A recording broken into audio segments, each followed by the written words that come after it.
এখনকার মানুষ খুবই চালাক। তারা নিজেদেরকে গরিব বলে টাকা ইনকাম করে, আর এদিকে বড়লোকি চাল দেখাতে বেশি পছন্দ করে। গুড মর্নিং এভরিওয়ান, আমি অর্পিতা। আমার নতুন আরও একটি ব্লগে তোমাদের অনেক অনেক ওয়েলকাম। কেমন আছো তোমরা সবাই? আশা করছি সবাই খুব ভালো আছো, আমরাও ভালো আছি। তো দেখো, সকাল সকাল এখন বাজে হচ্ছে 5:10-15 মতো। আজকে খুব তাড়াতাড়ি ঘুম ভেঙে গেছে, কারণ বাড়িতে কারেন্ট নেই। তো সবারই কারেন্ট চলে গেছে। তো তোমাদের সাথে একটু পরে শেয়ার করছি যে কেন কারেন্টটা গেছে। কারেন্ট চলে গেছে বলে রুদ্র আজ ঘুম থেকে উঠে পড়েছে, তাই ভিডিওটা ওই করে দিচ্ছে। তো এদিকে দেখো, এই যে ট্রান্সফরমারটা নিয়ে যাচ্ছে, আমাদের সিএসসি আছে এখানে, তো এখান থেকে নিয়ে যাচ্ছে। তো তাই জন্যই কারেন্টটা গেছে। তো এখানে গাছ কেটে কেটে নিয়ে যাচ্ছে, তার সরিয়ে সরিয়ে, সেজন্য কারেন্টটা একদম ভোরবেলাতেই বন্ধ করে দেওয়া হয়েছে। তো দেখতেই পাচ্ছ গাড়িটা কি বড়, এই গাড়িটা করে এটাকে নিয়ে যাওয়া হবে অনেক দূরে। তো সেই জন্যই সবার ঘুম ভেঙে গেছে। তো দেখো, আমি কিন্তু দেখতে যাইনি, রুদ্র ভিডিও করে এনেছিল, সেটাই দেখছিলাম, কারণ আমার সকালের অনেক কাজ থাকে, তো সেই কাজগুলোই করছিলাম। তো সবাই দেখতে গেছিলো, দেখলেই তোমরা, অনেক লোক হয়ে গেছিলো। তো সব লোক বাড়িতে যারা যারা ছিল সবই বেরিয়ে গিয়ে দেখতে গেছে। তো আমি এদিকে কাজকর্ম শুরু করে দিয়েছি। তো ওদিকে ঝাঁট দিয়ে দিলাম। তারপরে এখন দেখো, বাসনটা মেজে নিচ্ছি। আর বাসন মাজার পরে আমি নাতাও দিয়েছিলাম ঘরে, তো সেটা অন্ধকার ছিল বলে তোমাদের সাথে শেয়ার করতে পারিনি, যেহেতু কারেন্ট নেই। তো ওটা নিয়ে যাওয়ার প্রায় 1-1.5 ঘন্টা পরে কারেন্ট এসছে, মানে মোটামুটি 5টায় কারেন্ট গেছে, 6:30 পৌনে 7টার সময় কারেন্টটা এসছে। তো ভিডিওর প্রথমেই তোমাদের সাথে যেটা শেয়ার করছিলাম কথাটা, সেটা হচ্ছে যে মানুষ এখন সত্যি খুবই চালাক। কারণ তারা এমনভাবে থাকে বাড়িতে, এমনভাবে ইউটিউবে কাজবাজ দেখায়, আর কথায় কথায় বলে আমরা মধ্যবিত্ত, আমাদের দিন দিন আনা দিন খাওয়া পরিবার, এদিকে ফ্রিজ, এসি, ঘরে পাথর দেওয়া, সমস্ত কিছুই রয়েছে। তারা কি করে যে বলে যে মধ্যবিত্ত, দিন আনা দিন খাওয়া সংসার। তো জানি না, হয়তো তারা ভিউজের লোভে বলে। তো এরকম করে জানি না কতগুলো ভিউ হয়। তো দেখি মোটামুটি ভালোই ভিউ হয়। তো আমরা এই ধরনের কথা বলতে পারি না, তাই জন্য আমাদের ভিডিওতে ভিউ হয় না। তো এটা কমন ব্যাপার। তো লোক যেটা দেখে মানে ইন্টারেস্ট হবে সেটাই তো দেখতে যাবে, তাই না? তাদের লেখাগুলো পড়ে চলে যায় দেখতে। এখন আবার বড় বড় ইউটিউবাররা যারা মাসে 50,000, 80,000, 1 লাখ করে কামাচ্ছে, তারাও বলছে আমরা নাকি মধ্যবিত্ত। তো তাহলে আর কি বলবে বলো মানুষকে? তো মধ্যবিত্ত হয়ে যদি 1-1.5 লাখ টাকার আইফোন কেনা যায়, সংসারের সমস্ত খরচ সামলে, তারপরে 10-20 হাজার টাকা দিয়ে শাড়ি জামা কাপড় কেনা যায়, তারপরে হাজার হাজার টাকা দিয়ে মাছ মাংস একদিনেই খেয়ে নেওয়া যায়, তো তোমরাই বলো বন্ধুরা, এটাকে কি মধ্যবিত্ত বলে? তো জানি না এরা কিভাবে নিজেদেরকে মধ্যবিত্ত প্রমাণ করে। আমার ধারণা হচ্ছে যে যে মানুষটা একদিনে 12-10 ঘন্টা খেটে আসছে, রোদে জলে বৃষ্টিতে, এনে মাঝে মাত্র 6-7 হাজার টাকা ইনকাম করছে, সে কিভাবে সংসারটা চালায় সেটা সেই বোঝে। শুধুমাত্র তাদেরকেই মধ্যবিত্ত বলা যেতে পারে, মধ্যবিত্তর থেকেও কম বলা যেতে পারে। তো জানি না এরা কী ধরনের করে নিজেদেরকে মধ্যবিত্ত বলে। যে এরকমই যদি মধ্যবিত্তের পরিচয় হয়, তাহলে আমরাও হতে চাই এই ধরনের মধ্যবিত্ত। তো যাই হোক, এতক্ষণ ধরে অনেক কথা বললাম। তো দেখো, এখানে এখন আজকে রান্না হচ্ছে মাছের ঝোল ভাত। কারণ সেদিনকে বিরিয়ানি খেয়ে রুদ্রর অবস্থা খুবই খারাপ, ওর শরীর খুবই খারাপ হয়ে গেছে। আর সেই জন্য এখন মাছের ঝোল ভাত খাওয়ানো হবে। তো আগের দিনে তো পান্তা ভাত খাওয়া হয়েছিল, তোমরা দেখেইছো। আর আজকে মাছের ঝোল হচ্ছে, তো মাছের ঝোল তো আমি খাবো না। আর ওকে দেখো এখন জল দিয়ে মুড়ি দিচ্ছি, এটা হচ্ছে নুন চিনির জল দিয়ে মুড়ি দিচ্ছি।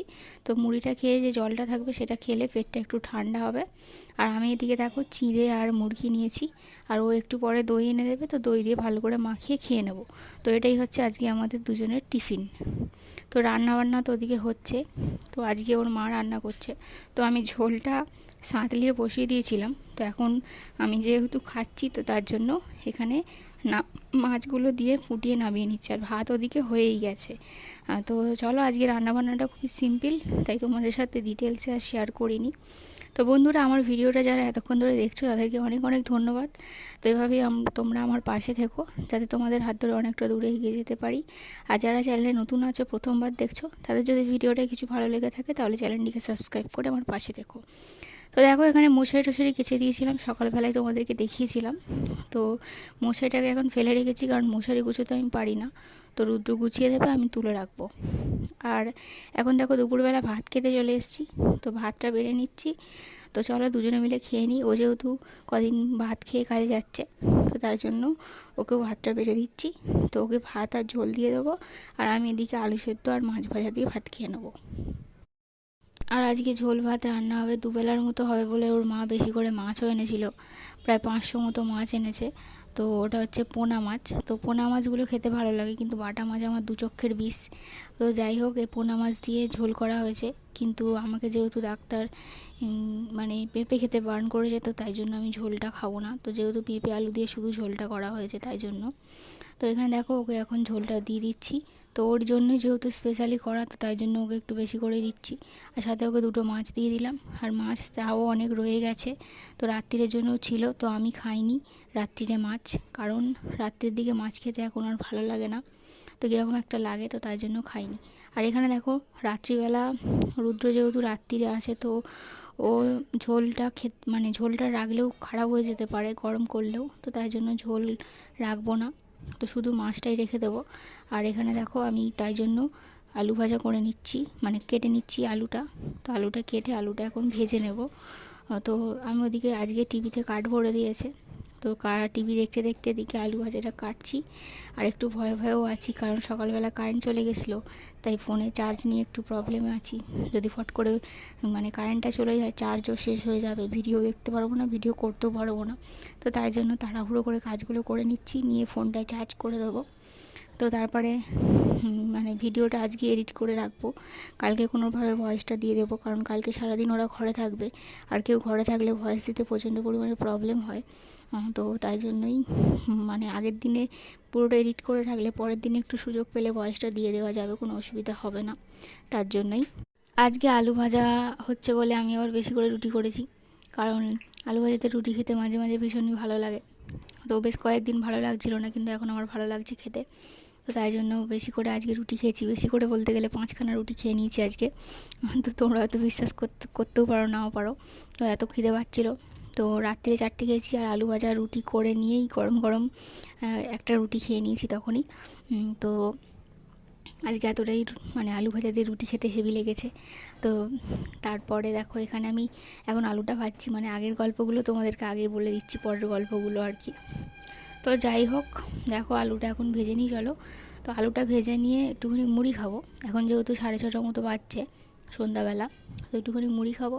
খেয়ে 8টার সময় যখন রুটি করব, রুটি করে একটা রুটি খেয়েছিলাম, আর রাত্রিবেলা আবার রুটি খেয়েছিলাম।